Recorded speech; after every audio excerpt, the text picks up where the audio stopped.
Okay, test, okay. Sorry, did not sign into the Zoom. Okay, today we are sharing with you one of the way to monetize your asset, which is your HDB flat. So for this sharing, let's first look at the disclaimer. So the information and materials provided in this talk is for education purpose only. Nothing is presented in this talk should be construed to be a recommendation to buy and sell any specific security. The information, software, and techniques presented should only be used by investors who are aware of the risks inherent in trading. Singapore Microcomputer Society, SMS, and its executive committee have no liability for any investment decision based on the use of software, any trading strategy, or any information provided in connection with this talk.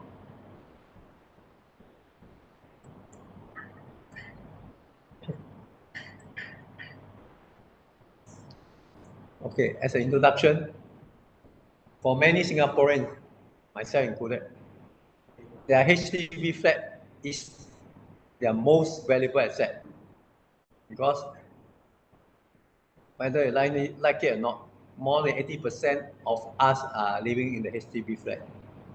So it's more than a roof over our head. It also is appreciating over the years, appreciating asset. That means its value of your HDB goes up every year. So if you don't do anything, you will also nothing happen, but you are not able to enjoy a good retirement life. But if you use this method, you can so-called release some money out of your current asset when you downsize, and then you have more money to spend, whether for investment or for holidays or for whatever usage you have. This is especially so you have family which is more than husband and wife, you have your children. So after, as you grow older, your children possibility will have married or move out of the current flat. So you're left with yourself and your wife or your spouse to manage the 5-room flat. So this is a good time to consider right sizing by moving to a smaller HT-room unit. You will spend less time cleaning and you should able to enjoy greater security in your later years. So that is the so-called a simple way to talk about it. Now look at the synopsis. To do this process, there are 3 main considerations before right sizing your home. How much do you need for retirement? You can use this retirement calendar. You know, there are a lot of so-called retirement calendar available at CPF website or the bank's website to determine an amount more appropriate to your needs. That means every month you need to have it for you to live a reasonable lifestyle. Then the second criteria is what are the proceeds from right sizing? That means out of your total sales proceed, you will need to deduct the following. As depending on each individual may be different. Now, if you sell your HDB flat, depending how was your financing during your purchase time, and you may not able to realize or enjoy the full benefit because you have to, if you haven't complete your installment, you have to pay back to HDB, which in turn will refund back to your HDB CPF fund. Also, in case after downsizing, which normally you will have to, you plan to use the money to help you to buy a smaller flat, then you have to pay a certain levy, they call it resale levy, in order to so-called still enjoy the subsidy from the HDB. And of course, before anything happens, the total sales proceeds have to be so-called go back to the CPF money or your CPF account, depending how much you have drawn out from your CPF account, plus interest, have to go back to your CPF account. Of course, there are other legal costs and other commission and other things that you have to settle. Next, the final consideration is, how does right sizing fit with your retirement plans? Of course, there are other people who don't so-called, when they so-called they downsize, but they don't intend to buy another HDB flat. So they may be staying with your children, or they may be renting it from somebody. So from the private sector. So as a result, you may no need to incur this type of resale levy, or you may not so-called incur extra money to buy another resale flat.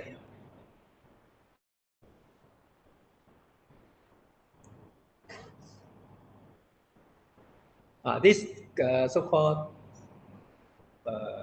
calculation of how much do you need was derived from a study sometime in 2019.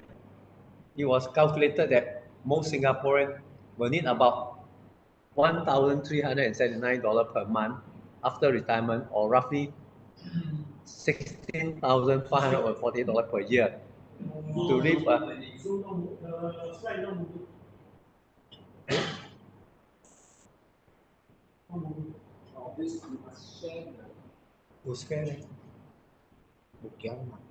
because it's synopsis. You share screen.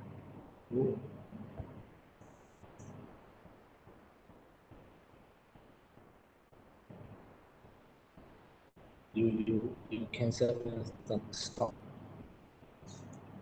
Okay, share screen again. Share desktop. Click. Yeah. Click. Yeah. Click this one.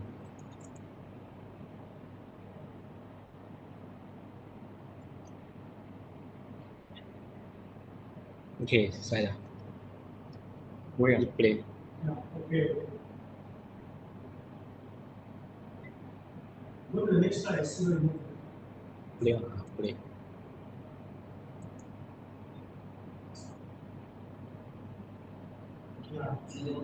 Okay. Yeah. Okay. How come the sound share halfway stop? Because you share the app, copy, share the app, not the screen. Or share the app? You share the screen, then you move your share app. Well, lack of practice. So how much do we need for retirement? So before you decide on the right sizing, you have to decide how much you need to retire. So according to one study done in 2019, it has been calculated that most Singaporeans will need around $1,379 per month after retirement, or roughly you will need about $16,548 per year. So theoretically speaking, assuming that you retire at the age of 65 and then live up to the age of 90, then this will work out to be about 25 years. That means 90 minus 65, you got 25 years. Multiplied by the annual so-called amount, the retirement, you need about 400 over thousand. So this is before accounting for inflation and other needs. You can find a more detailed rundown of the planning process.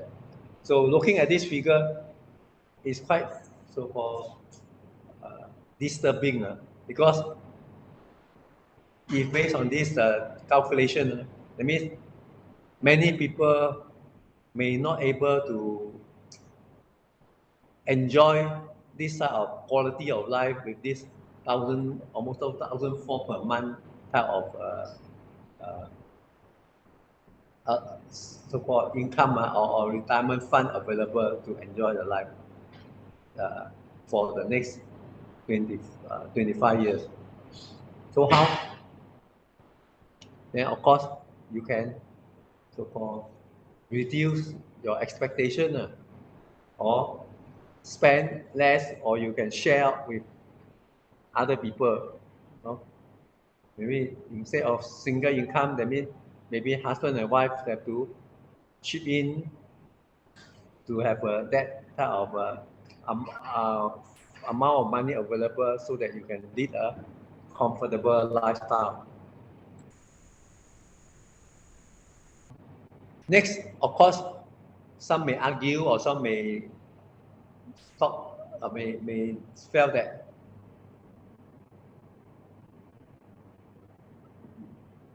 how come, is it moving or not moving? But how come like this one not moving? Huh? Zoom not moving.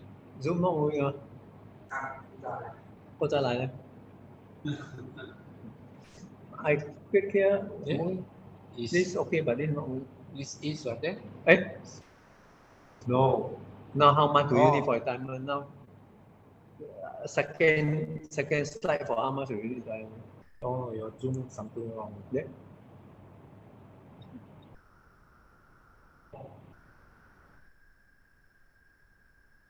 This one, now you see this.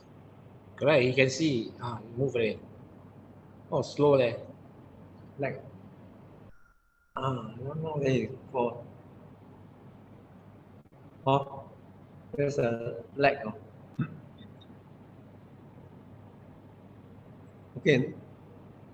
Retirement is also a highly personal goal.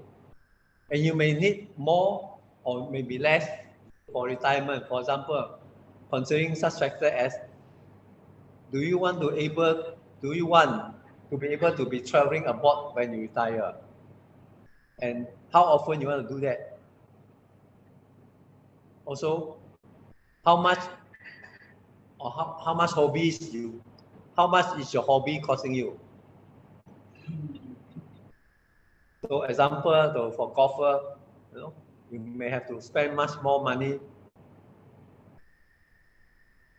if you continue to play golf.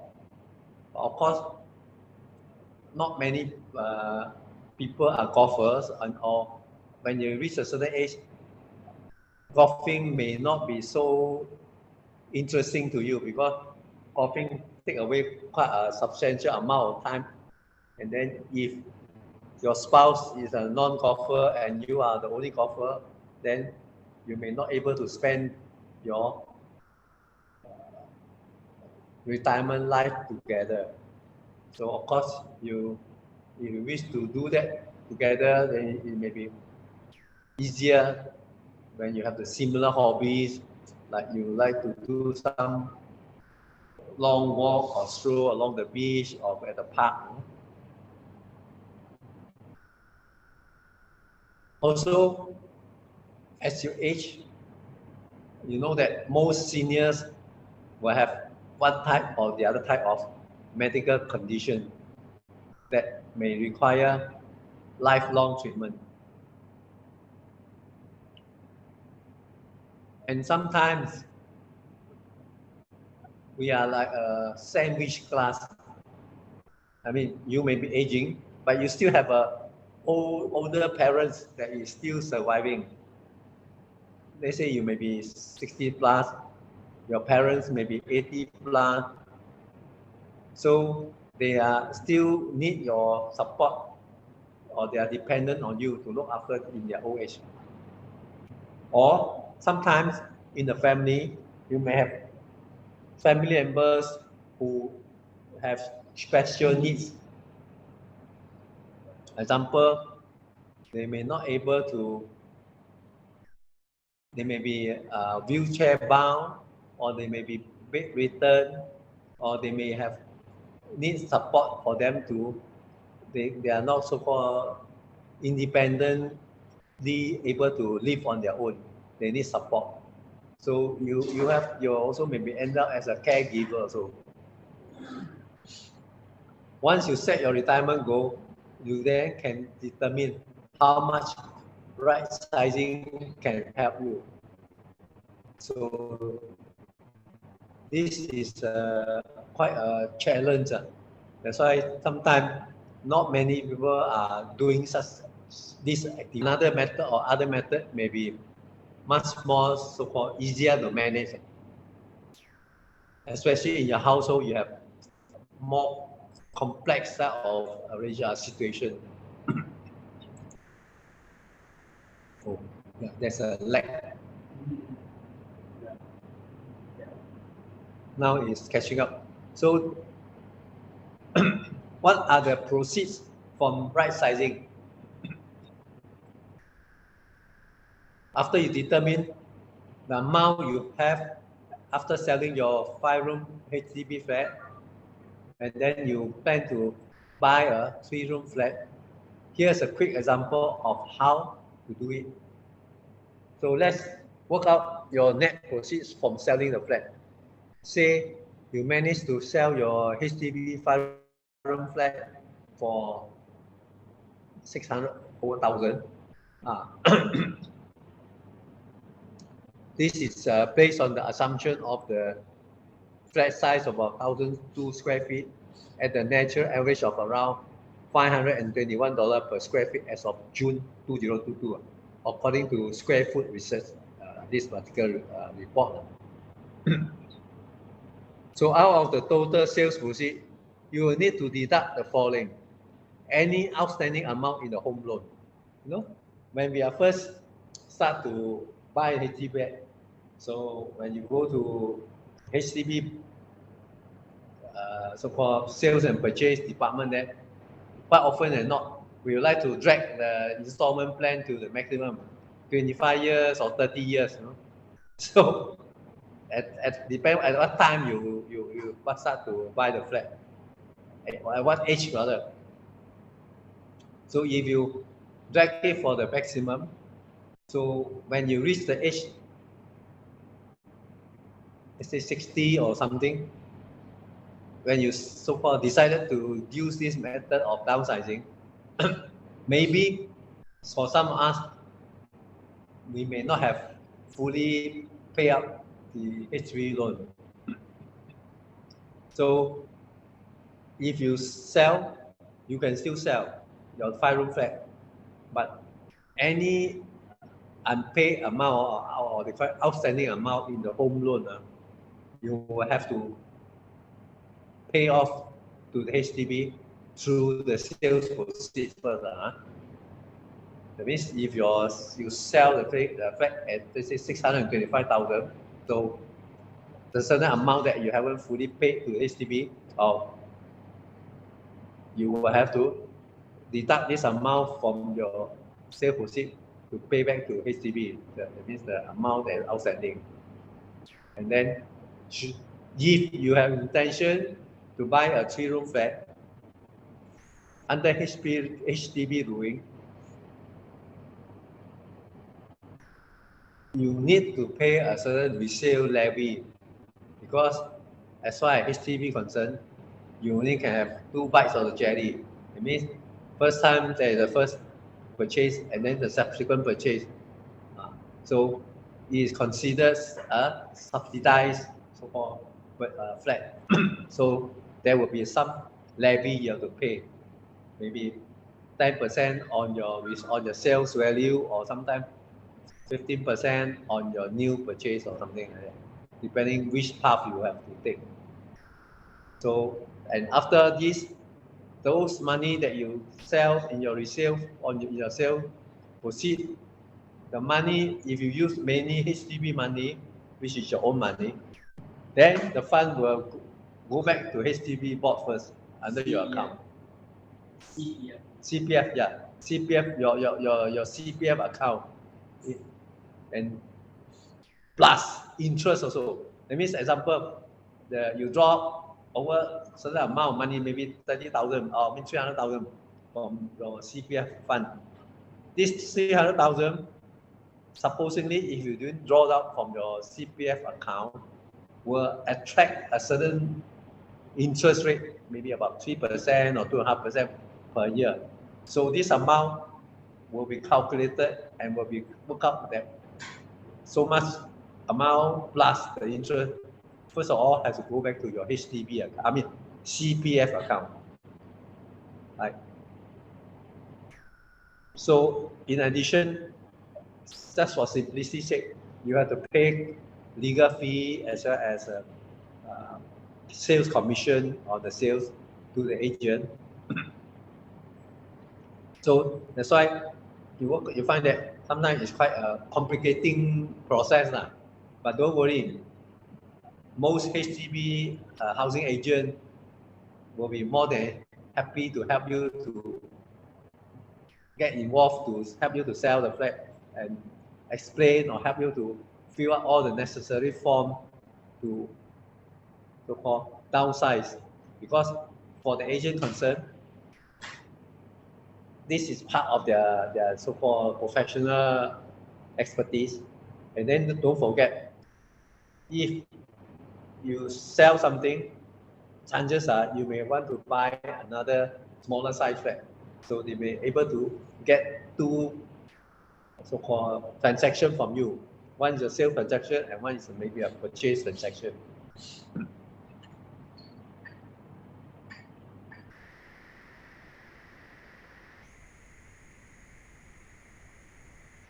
So finally, you will have arrived at a certain proceed from your sale price sizing. So any outstanding amount in the home loan, so if your HDB loan or bank loan, whichever you use to purchase your first flat, is not fully paid off, you must pay the outstanding amount when you sell the flat. So in this example, let's say you only owe a small to on the flat after many years of repayment. You may have only say 50,000 outstanding of your home loan. So your sales of the 625,000, first of all minus out the 50,000, which is balance of 575,000, right? So this is the first part of the so-called proceed that you were able to supposedly enjoy. But next you will find that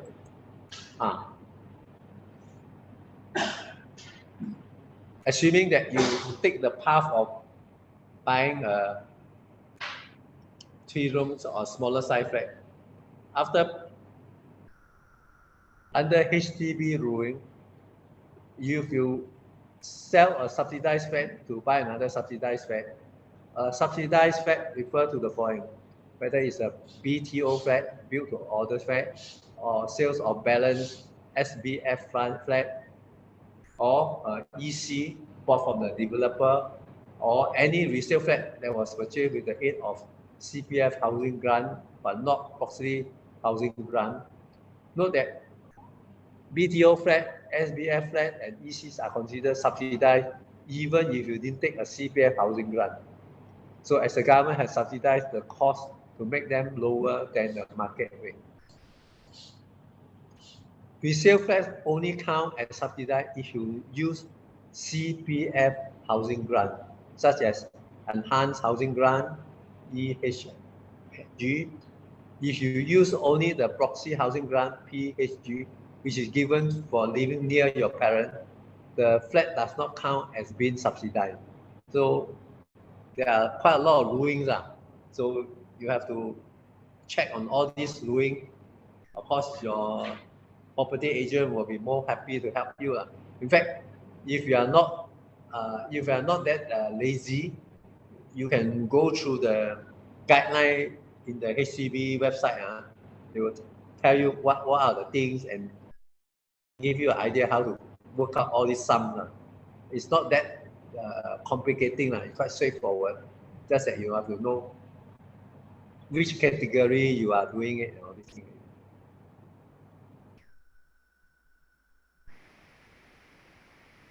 So next thing is that resale levy. Remember that the resale levy only applies if you're selling a subsidized flat to buy another subsidized flat.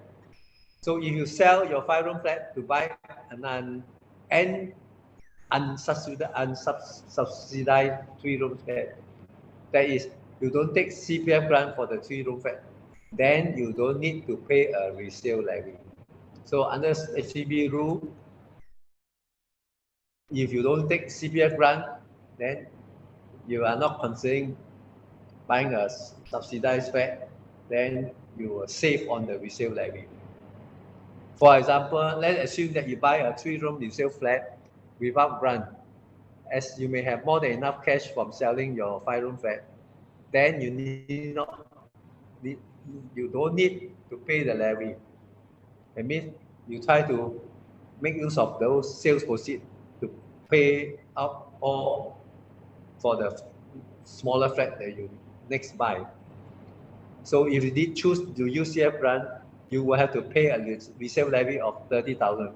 You can view the cost of resale levy in the HDB website.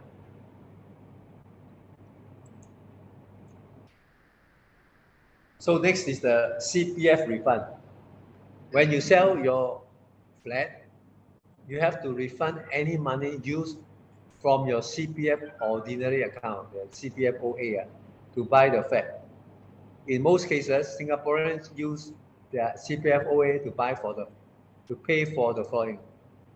When we first apply for HDB flat, chances are the down payment, the initial down payment of the flat, any housing grant that you use to buy the flat, monthly loan repayment, buyer stamp duty, and other legal fee, all this will be involved in calculating the refund. So you need to refund this amount plus accrued interest of 2.5% over the year. So imagine you have used a CPF money, which is basically your own money. If you don't use it to buy HDB flat, you are supposed to enjoy 2.5% so-called interest every year over maybe the last 20 or 30 years. But since over the last 20 or 30 years, you have drawn out this amount of money to pay for your HDB flat. So when you sell your HDB flat, the amount of money that you get from the sales proceeds, they will work out how much CPF money will have to be refunded back to your CPF account plus the interest of 2.5%. So there are quite a substantial amount of money will go back to the CPF account. So provided at the time of when you sell your HDB flat, you exceeded or you already crossed the 55 years or 60 years so-called line, then you need not to worry, because that time you set aside your minimum sum in your account, either because from the calculation of your HDB second HDB flat or based on the cash amount, you will have quite an amount of money that you can make use of. So, but for this talk, unfortunately, we cannot exactly work out the amount that actually you were able to put back into a HDB, your CPF board account, because each of us may have under a different environment, like how much you pay back, how much that you have still owe the HDB at the time of sale, and other factors, or what type of subsidy you may have enjoyed when you first buy your flat. Like sometimes you have those proximity and all those. Take for example, the latest budget statement, you'll find that depending on how much salary you have, now the government is giving lenient so-called subsidy. You earn small salary, they give you big subsidy. But then 30 years down the line or 20 years down the line, should you sell your HDB flat? All these so-called subsidies that are provided by the government, HDB doing. Well, first of all, have to be deducted out, plus interest, go back to your CPF account. Right? Go back to your account because you take out money from you. So you're. Yeah. The subsidies go back to HDB. HDB. That means go to subsidy, go back HDB. Yeah, not CPF. Is there interest? The subsidy will return to HDB, will actually charge you interest. That one we have to see HDB website to check confirm. So now,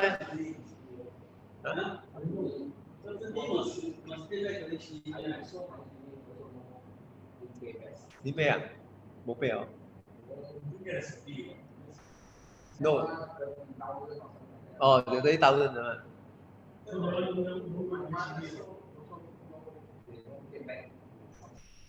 When we see the thing, because there's effective date. No. Effective date one. I thought subsidy is No. You go back to HDB, then you buy a second flat, then Yeah. Okay. The subsidy will not go back to HDB, but should you? That's why the levy come in. Should you buy the next HDB flat? So-called is still considered subsidy flat. So they will impose a levy on you because you want to enjoy the subsidy, so they will impose a levy on you. Yeah. Correct. the second subsidy, No levy, correct. So this one confirm my levy don't go back to no chargeable, no refundable to HDB or the government. If you Actually, if you have cash, you can pay back the CPF, whatever you draw for this HDB. so that's CPF. You can actually pay back. You can use cash to pay back. So that you can actually. The new rules prime location, you recover some percentage when you sell the house. Yeah, they call it resale levy also lah. Prime location, I think the non-prime location, that's the new rules. But anyway, I have come across many intelligent Singaporeans. Somehow they have computed the how much they can income they can really get, or how much money they can monetize their flat by downsizing. So I understand quite some of them work out the figures quite attractive. That's why they downsize it. Last time when I first sold my first HDB flat, I have so much difficulty to sell it, I was in Jurong. Don't know, after I move out, it take me more than 1 year plus before finally managed to sell it. And then the resale, the levy quite a big amount. So my first sales, I didn't really enjoy any so-called profit.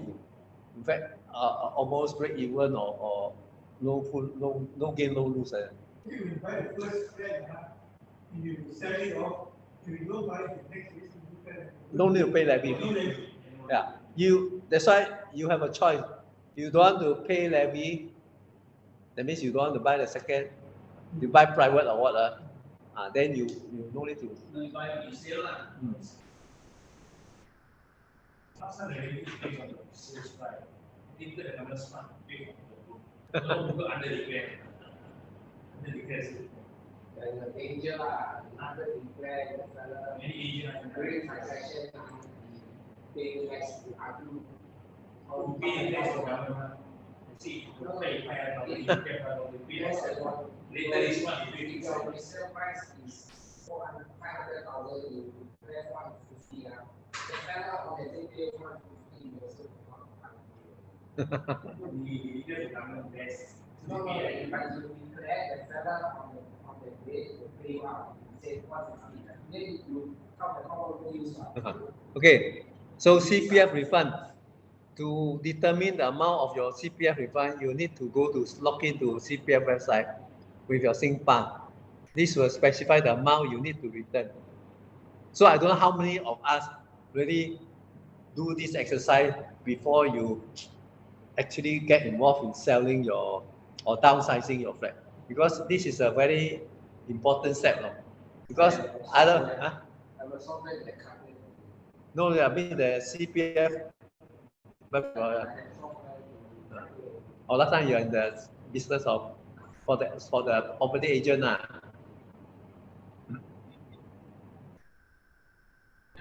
Take for example, however, we assume you need to use your CPF only for initial down payment and stamp duty and service your home loan with cash. So the amount you need to refund comes to about 80,000, which leaves you with the 625, 625 minus 80, so you'll get 575 for the full loan repayment.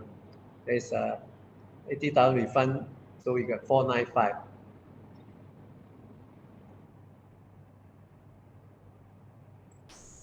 Actually, for many of us, this amount of money, almost $500,000, after all these expenses, can be quite a substantial amount of money for the average wage earner. I mean, if not because of this HDB asset, which has grown up in value over the years, if you are not a good investor or saver, it's not easy for you to accumulate this type of money over the years. Or because if you just normal saving or anything, you are not compelled to forced to save or to invest.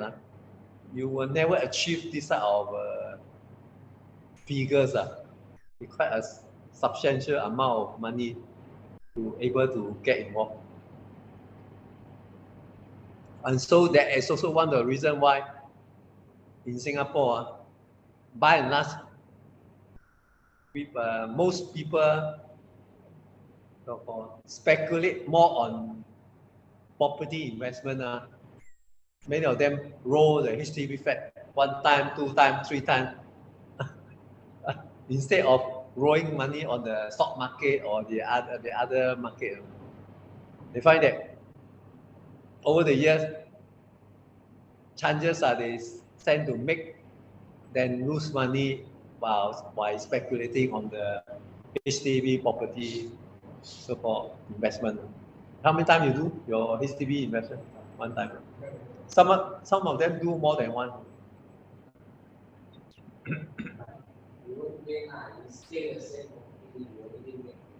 Yeah.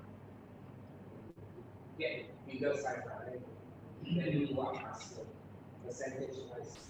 Early days, in the early 80s, 90s. 90 and before, now the micro government is already so high.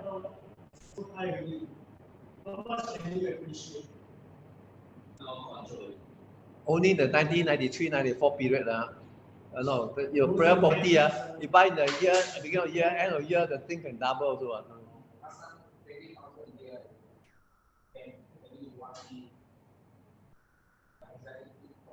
Those who bought a few 8,000, 9,000, they sell for 100, 300,000. Yeah. Now, so much appreciation. Yeah. So other related costs, the most notable cost here would be the service fee for the property agent. You can avoid this by selling the flat yourself on the HDB resale portal.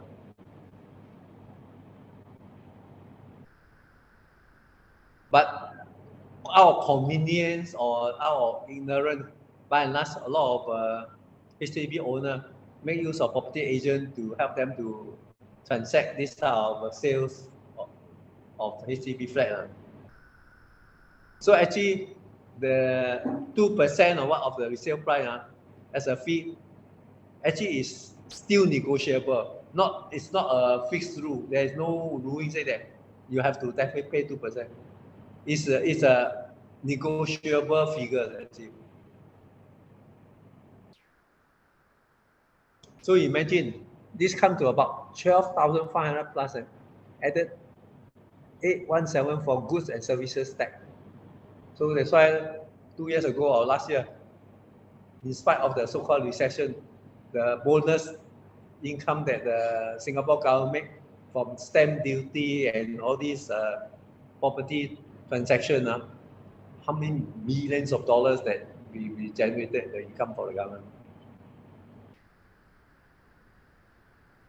Besides this, let's say you spend around 5,000 on a smaller related costs as doing your maintenance to make flat presenter.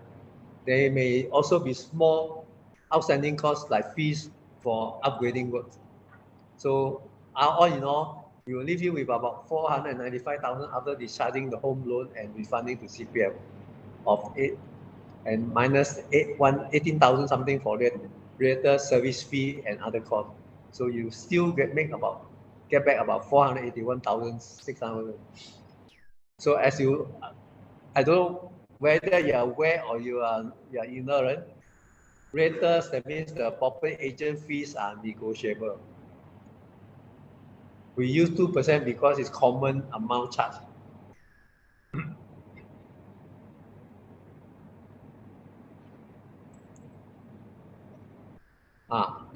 Just now we talked about the sales part. Now you're talking about the purchase part. Now let's say after much searching, you find a 3-room flat for around $379,850. This comes from the calculation of the BSD website of average of 5,995. This is a total of work out to be 385,000. We also add in about 15,000 for renovation for the 3-room flat, which is a resale sale. You usually need to renovate. So the BSP is based on the price or value of the flat, whichever is higher, round up to the nearest dollar plus the IRA stamp duty. And you calculator, you work out how much you will pay. So if you deduct the cost of a HDB flat room from your net sales of about the 481 something minus the 38 something, so you still end up with about 95,000 something. After $15,000 of renovation cost, we leave you with about 80K to help you in your retirement. So after going whole the exercise, you release about 80 over K for your retirement. Assume a flat size of 710 square feet at the national average of 535 per square feet as of June 2022, based on the survey of the square foot resources. So renovation costs are highly variable and depend on your needs. Some home buyers may spend as little as about 10K or less, but you want to get leverage, the sky is the limit. So actually, my is the one side one a lot pay 400K renovate. 400K. Oh, HDB.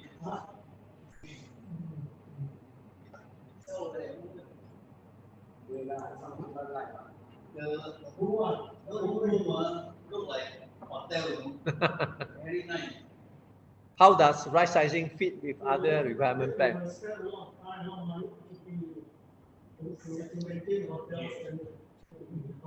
There are different ways to right size your home. You can help with retirement. That can help you in your retirement. One example of this is to use lease. Besides selling the 5-room and then buy 3-room, there's another scheme.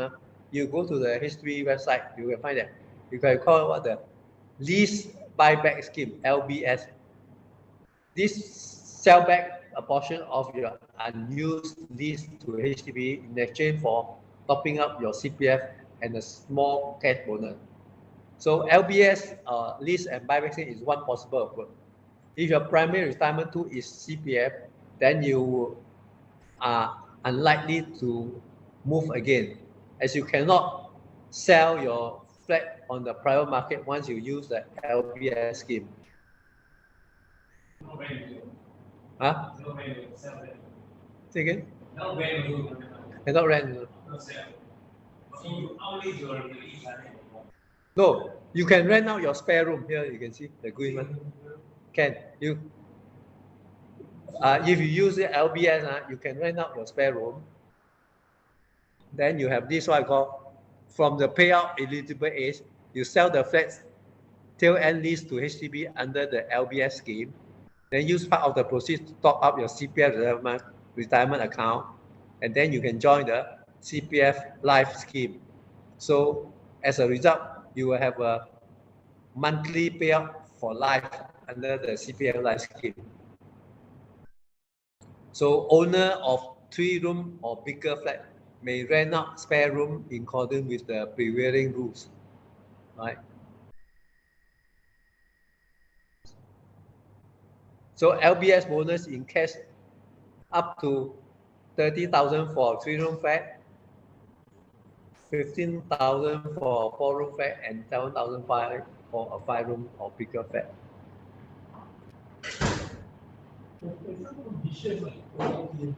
Say again? Yeah, there are of course a lot of conditions. How many years balance life and your age and certain scheme. There are some brochure you can look at it. They will tell you what. That's why this LBS thing, so far is not that popular. I don't know why. Because they calculated must be live up to age of 95 at the flat.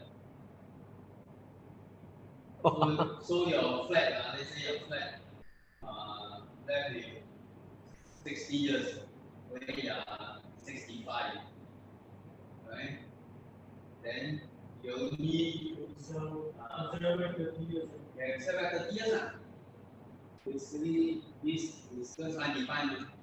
This is not this buyback.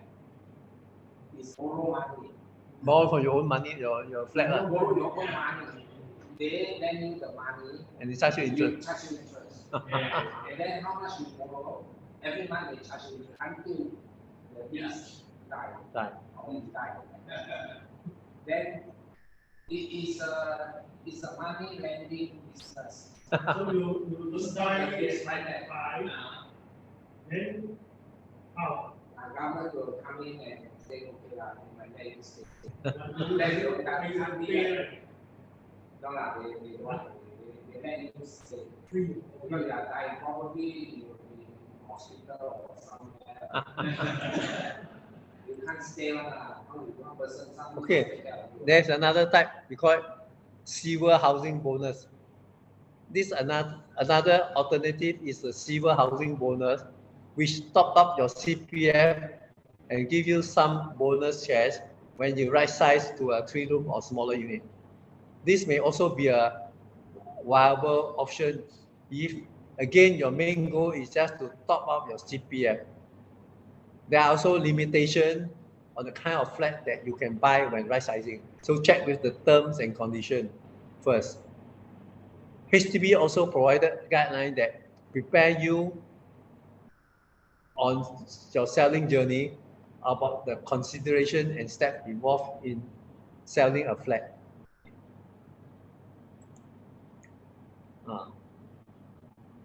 So this is a second option or third option. I would prefer to move out on my current flat. So after you move out, let's say at age 55 and above, you buy a 3-room flat or smaller unit with silver housing bonus scheme.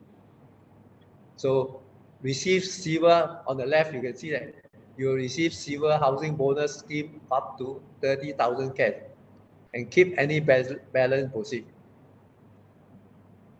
So you put the center part, you put part of the proceed from selling the current flat and buying in the next one into CPF retirement account and join CPF Life. So from the CPF Life account, they will pay you up on, you'll get payment every month until you kick the bucket, or not until kick the bucket or up to the age of 85. No. CPF Life is for life, Like, So owner of people may rent out a spare room in accordance with the prevailing HDB rules. Then the other is you may also rent out your flat, move in with your children or your other family member, then you receive rental income.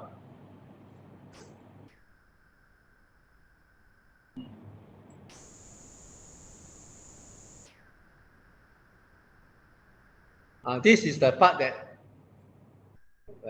the banks and insurance company, all this will be keen. How to invest your spare cash. So after you so-called monetize your flat by selling the higher, bigger size flat and downsize to a smaller flat, they say you have managed to take out, withdraw up to 80,000 to fund your retirement. So if you don't know how to do anything, or you just find that it's easier, just put all this money into yours. Just lump sum to the fund. There could be a better approach. So if you start retirement planning late, for example, right sizing and provide fund, you need to catch up fast. Or if your retirement planning is already underway, right sizing can help you reach your new aspiration. Like you want to travel, especially if your legs still can support you, you can walk and see. So you want to go travel. So instead of staying on a big and emptier flat. So right sizing, after all, can help you to yield a small significant sum, which can be used to generate future income stream. You place it in a balanced or well-diversified portfolio, it can help you to generate income for the rest of your life. So you generate income, that means the money is better than your interest in the bank, better than the inflation rate of the period. Then you so-called the money will work for you But if it doesn't able to overcome all this inflation, then you will end up your purchasing power of your money will be lesser So effectively, it eat away your saving That's it.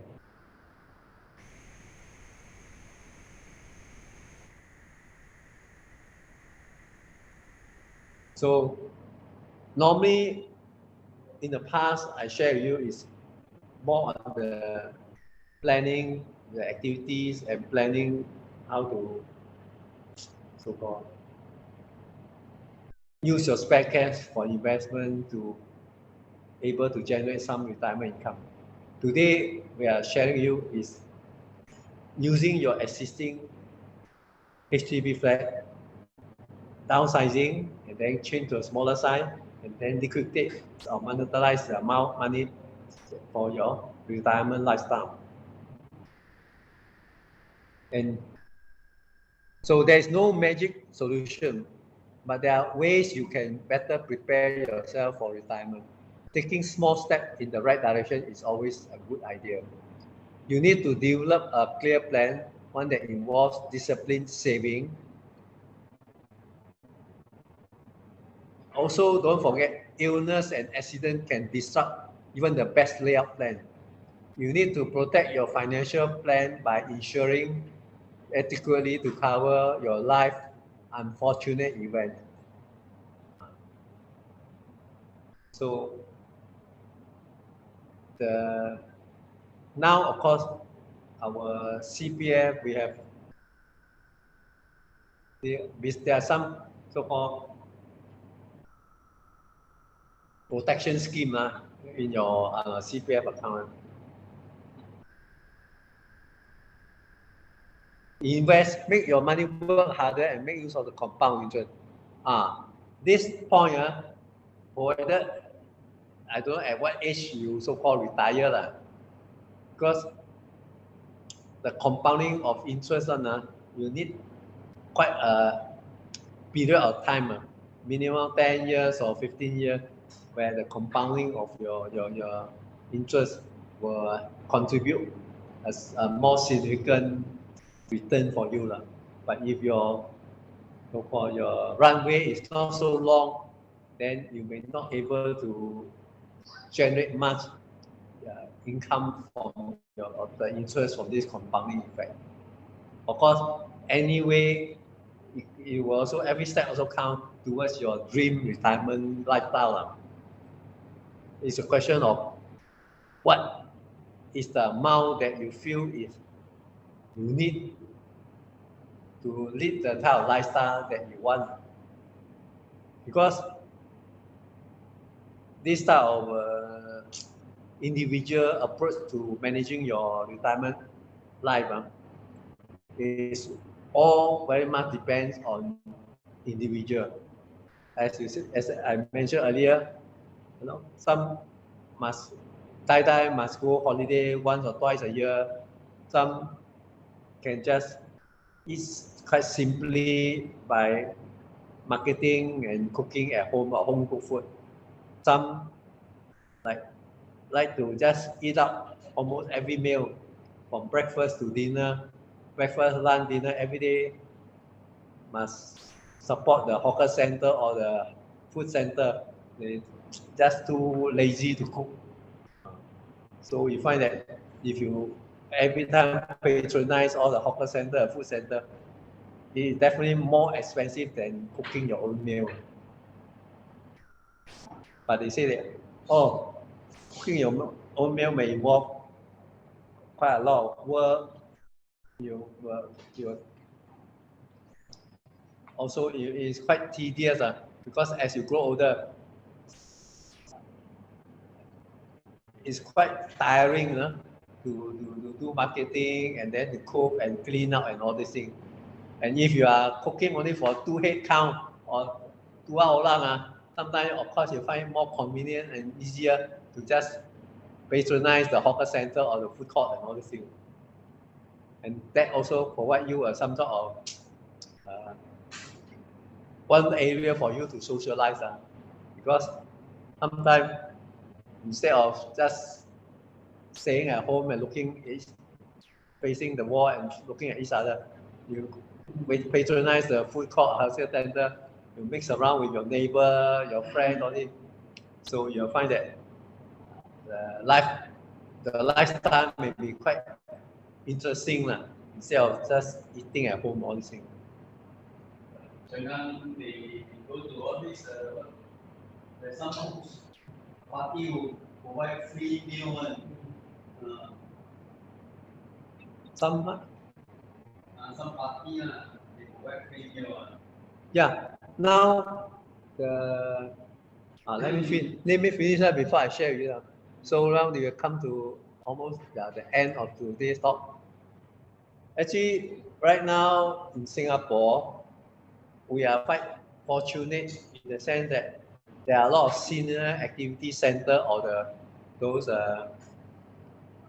areas that provide at least one free food per day, like Tai Guan Huang, like this. Then there's this. The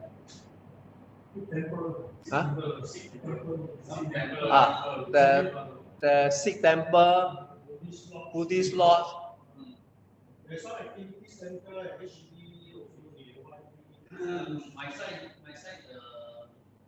the silver, the silver corner, because that portion they actually have those